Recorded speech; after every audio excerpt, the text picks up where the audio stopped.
When I first married my wife, I knew her family was wealthy, but I never thought it would matter in our relationship.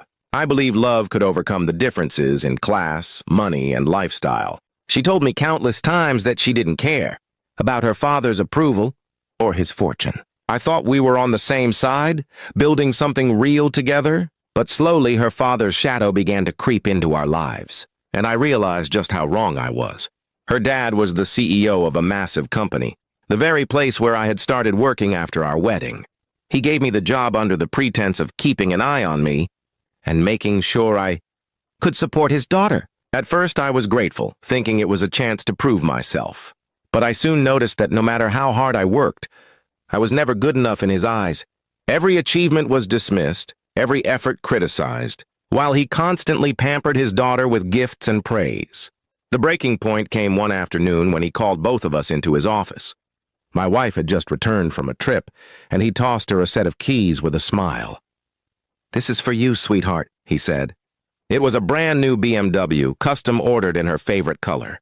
She squealed with joy, hugging him like she was still a little girl. Then he turned to me with an icy look and slid an envelope across the desk. Inside the envelope was $2 and a termination letter. "That's what your work here has been worth," he said flatly. My wife laughed awkwardly like it was some kind of joke, but I could see the seriousness in his eyes. He wasn't joking. He was insulting me in the most humiliating way possible. My wife looked at the car keys in one hand and my letter in the other, and she chose silence. That silence cut deeper than anything her father had said. I walked out of that office with the envelope in my hand and a storm in my chest. I didn't argue. I didn't beg, and I didn't ask her to defend me. I simply looked at her one last time, hoping she'd at least follow me, but she stayed behind, staring at the shiny new BMW waiting outside. In that moment, I realized where her loyalties truly were. When I reached home, I packed my clothes into a single bag. Every picture, every gift, every reminder of our marriage, I left it behind. I didn't want to carry her betrayal with me. I blocked her number, deleted her messages, and even erased her from my social media. I wanted no reminders of her or her father's cruel arrogance. Days turned into weeks, and though part of me expected her to show up at my door, she never did. She was busy enjoying her new luxury car, the life her father had always promised her. I was nothing more than a chapter she could easily close. The truth was painful, but it was also freeing. I started over with nothing but the clothes I had packed and the determination to build a life on my own terms. I worked small jobs, saved every penny, and kept pushing forward. It wasn't easy, but every day I felt stronger, lighter, and more alive without the weight of their judgment. Meanwhile, I heard whispers from mutual friends that her father's company was facing trouble.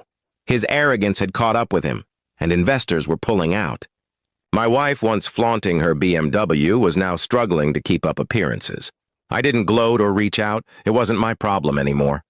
She tried contacting me months later through a mutual acquaintance, asking if we could talk.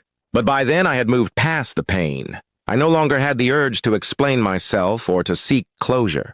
She had chosen silence when I needed her most, and that silence had spoken louder than any apology could. In time, I built something real for myself. A career based on my skills, friendships built on respect, and a life free of manipulation. I learned that love without loyalty is meaningless, and respect cannot be bought or forced. Looking back, I realize her father's cruel gift was actually a blessing.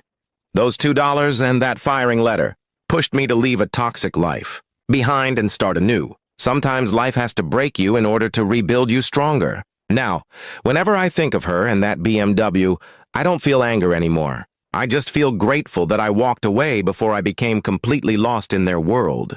Because in the end, I didn't lose a wife, I escaped a cage.